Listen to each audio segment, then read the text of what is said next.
How much traffic do you really need to know if your digital marketing is working? Are you struggling to figure out how much traffic is enough to properly test your digital marketing ideas?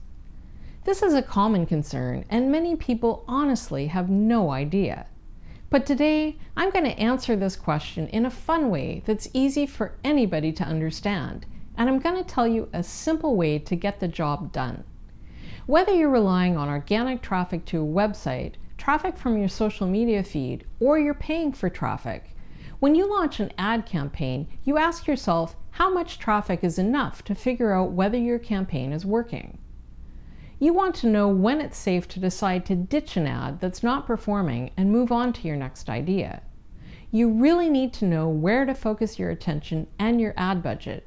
You don't have time to waste on complicated theories. What you really need to know is where your attention can make a difference and how to apply your ad budget. Properly testing a digital marketing sales funnel is time-consuming and expensive. The more traffic you blow through during a test, the more time and money you waste. The truth is that most experts will tell you that the traffic question is complicated because it depends on a lot of factors. If you ask a mathematician, you're going to get a long and confusing answer. But I'm going to show you how to cut through the complexity and confusion, and you don't have to be a math whiz to understand. This is my simple, no-nonsense approach. I'm going to give you the whole story in a way that's easy to understand for those of us who aren't math geniuses. So let's get started. When we test marketing ideas, we use what's called a split test or an A/B test. We're testing one idea against another to see which one is more effective. In a typical split test, we distribute web traffic evenly to two different ads or pages on our site. I'm going to give you an example where we compare two different A/B tests because I want to show you how the question you're testing affects the outcome. So let's pretend you have an online store that sells food, and you're trying to answer these two marketing questions. Question 1. Do people prefer French fries or broccoli?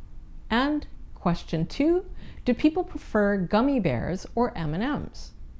Both questions are pretty simple. In both questions, we're comparing one food to another. But I bet you can already tell that one of these questions is going to be a lot easier to answer than the other. The contest between French fries and broccoli is likely to be far easier to decide than the competition between gummy bears and M&Ms. If you drive web traffic to two different sales pages, one that offers French fries and one that offers broccoli, people are likely to be more enthusiastic about French fries. You're going to sell a lot more fries. Broccoli will be left wilting in the dust. You won't need to burn through a lot of web traffic before French fries are so far ahead of broccoli that you won't need a math whiz to tell you the contest is over. But resolving the gummy bear or M&M question is likely to be much more difficult. It's probably going to be a very close contest. We may see the leads switch back and forth between gummy bears and M&Ms as the traffic flows to our gummy bear or M&M sales pages. Gummy bears and M&Ms will probably be neck and neck. And even when we have enough sales of gummy bears and M&Ms that a math whiz can proclaim a victory, we'll probably be left with a very unsatisfying answer. The math whiz is likely to give you a complicated disclaimer, like the one on survey results that says 95% confidence with a margin of error plus or minus 5% 19 times out of 20. What does this even mean? And why do you care? Well, the answer is that you probably don't care. Let's not lose sight of our objective. You're running a business. This isn't a math quiz. You're looking for the big improvements that come when you find significant differences between two ads. The outcome of your business won't be materially different if you sell gummy bears or M&Ms. You could sell one or the other, or both.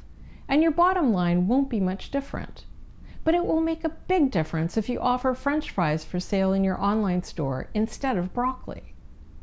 As a marketer, you need to concentrate on the places in your sales funnel where you can make a real difference. If you're busy like me, you don't have time to get everything perfect. We know that it makes sense to focus our efforts on the places in our sales funnel where we can make a significant difference. Sometimes it's obvious what we need to do, but you can't assume you'll instinctively make the right choices. That's why we need to run tests. Here's an example of an actual webinar we recently released and tested. The webinar is a 20-minute video. To attend the webinar, a sales prospect has to see the thumbnail for the video on our website, click on the thumbnail and watch the video. When the video finishes, there's a chance for the prospect to click on an ad. We ran a very simple test of these two different thumbnails for our 20-minute webinar. As you can see, the thumbnails have a different color, a different message, and a different call to action in the button. Both thumbnails received nearly the same number of clicks and views. It seemed as though both thumbnails were performing well, but it's dangerous to jump to conclusions. When we looked at the data to see how many people finished watching the 20-minute webinar, we saw a very different picture. We noticed that 4 times more people finished watching the video with one of the thumbnails. It's pretty amazing that people see these thumbnails for a few seconds. They click to watch the video, and after 20 minutes, there's a 4-fold difference in the behavior of the people who clicked one thumbnail instead of the other. This was mind-blowing and completely unexpected. Can you guess which thumbnail was the winner? Okay, this was a 50-50 situation, so there's a 50-50 chance you guessed right this time. But unless you're incredibly gifted, you won't be able to consistently guess the winner without running this test. And here's the punchline. It took us roughly 10,000 impressions before this simple test of 2 thumbnails was indicating a winner.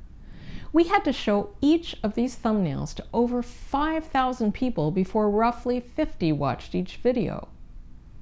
4 people finished watching the video with version A of the thumbnail, but only 1 person finished watching the video with version B. A 4-to-1 ratio was a clear indicator we had a winner. We ran the test for a few more days until each video had 100 views, and we confirmed that version A of the thumbnail was the winner. So the next question is, what's the minimum amount of traffic needed to get a reliable result? Keep in mind, we don't care about close calls like the gummy bear or M&Ms. We're looking for French fries. For the meticulous marketers who want to be statistically precise, there are plenty of free online tools for calculating the confidence level for elements in your sales funnel. But if you're like me, you aren't looking for a complex math formula. You need a simple rule. This is the rule I use to get a high confidence level without a lot of fuss. You only need to know 2 things. You need a total of 10 people to finish the end of the process you're testing, which in this case was finishing watching either video. To be clear, I mean 10 people who watched the entire video, regardless of which thumbnail they clicked. And you want to see a clear difference in the performance of at least 2-to-1. In the example I shared, we had a 4-to-1 difference, so we had a much bigger difference than we needed to be sure. Anything under 2-to-1 would not have been enough to be certain.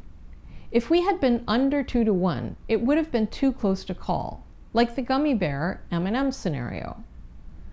So to review, for a French fry broccoli scenario, you need 10 results and the difference needs to be 2-to-1 or higher. An important point for you to understand is that when you're testing a sales funnel, you don't start by testing the last step. It might take too long to wait for 10 people to click through to a checkout page or buy your product. Instead, you want to test elements along the way, such as watching a sales video to the end or clicking to a sales page. As you saw in my example, it takes a lot of traffic at the top of your sales funnel to reach a point in your sales funnel that you're trying to test. So you want to start by testing events near the top of the funnel and move down. In my example, it took over 20,000 impressions of the thumbnails before I got 10 finishes of my webinar. That's a lot of traffic. I didn't move on to test the ad at the end of the webinar and the sales page until I knew which thumbnail was performing the best. When you test your marketing, you're going to need to repeat this testing procedure each time you make a change that affects your results. For example, you might have a number of ideas you want to test, like different ads, changing the color of a button, or trying different wording in a call to action. Anytime you want to split test one of these ideas, you're going to need to run a test. To run all of these tests, you're going to need a lot more traffic. And remember, you can't run tests concurrently. If you test more than one idea at a time, your test won't be valid. So you're going to need a reliable way to drive a lot of targeted traffic to your sales funnel. One way to do this is to pay for ads, but that can get very expensive. You can easily spend $5,000 to $10,000 per month on ads. And paying for ads during testing is particularly brutal, since many of your tests won't result in sales. You're going to need a lot of targeted traffic to refine your sales funnel, and you'll need to run these tests each time you create new ads or make changes to pages on your site. To win at this game, you need to find a way to drive a constant flow of targeted traffic to your site for a lot less than it costs to pay for clicks. At Mondo Player, we can help. Our team has developed a proprietary process to drive a constant flow of targeted traffic. Using techniques we have proven to be effective, we help you quickly build targeted traffic using a professional approach. What we offer is very different from SEO.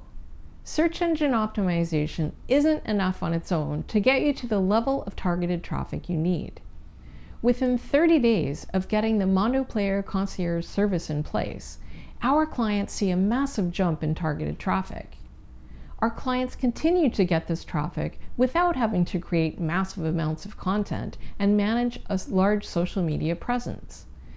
Our service frees up your time and gets you the traffic you need so you can focus on testing your sales funnel.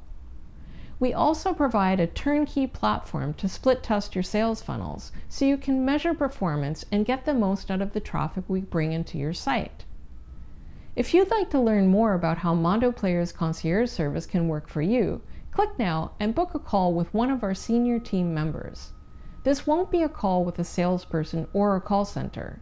You'll speak directly on a Zoom call with one of our management team who will ask you about your objectives and evaluate whether this is the right solution for you.